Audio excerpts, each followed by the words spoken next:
My name is Pamela Downey. I am a licensed mental health counselor in the state of Florida and a therapist in private practice as well as here at Gulf Breeze Recovery.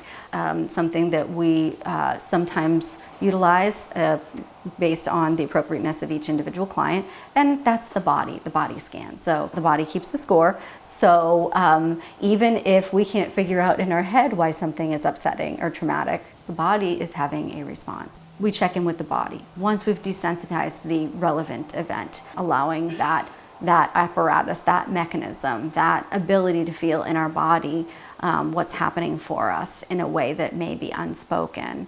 That's brought online as another avenue for making sure we're having a very thorough intervention around what's causing disturbance.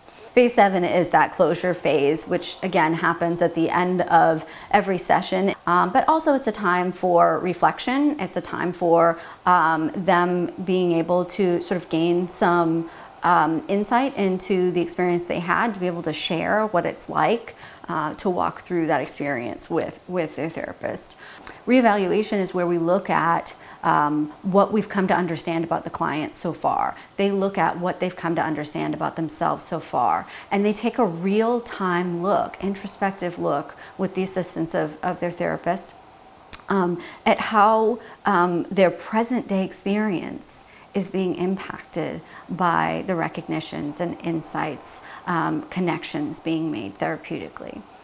That's a very important piece of the picture, and I do think that as important as diagnostically PTSD is for us understanding a clinical picture, the experience of trauma varies vastly between individuals. Usually it's family members, loved ones, so on and so forth, who really are able to recognize and register, hey, there's something here that's a response that's either dramatically different after something or somehow unlike them in some way. So really making sure we have a tailored, very human-centered approach in understanding someone's experience, whatever their trauma is, big T, small t, whatever their diagnostics, whatever substance use has been an adaptive mechanism for them or an attempt at one. To move through something with a sense of empowerment because you understand your experience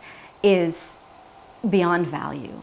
I mean, it's got insurmountable, undescribable value to human beings. A treatment program that addresses trauma really needs to look at the individual and have a framework that is oriented around empowerment, that is oriented such that the adaptive information processing model of EMDR that we utilize here at Gulf Breeze is saying that we orient and move towards adaptive resolution free of obstruction and barriers to that. The therapists are here working to free those obstructions and barriers. It's a natural inclination to move towards mental health. What we're removing is the impediments. We're not creating a solution out of thin air. Our guests have solutions. They just need the obstructions to those solutions removed. And some of those obstructions are trauma-based. You can see the light bulb go off for people when they recognize, oh my goodness, I had no idea this was at play in my life in the way that it is. And seeing it like this now, I can't believe I didn't see it before. I can't believe I didn't understand it. It takes being a professional doing that work sometimes to help people in those places where they're stuck or impeded. Something that we've always paid attention to is the whole person and not just their addiction. That can take center stage really quickly for very understandable reasons. But whether it's about the diagnostics of understanding what someone's substance use disorder looks like and how it's impacted them, so too do we want to take a very careful, thoughtful, comprehensive look at what they have experienced in their life that has been of traumatic impact to them. And I think we do that beautifully here, and I'm privileged to be a part of it.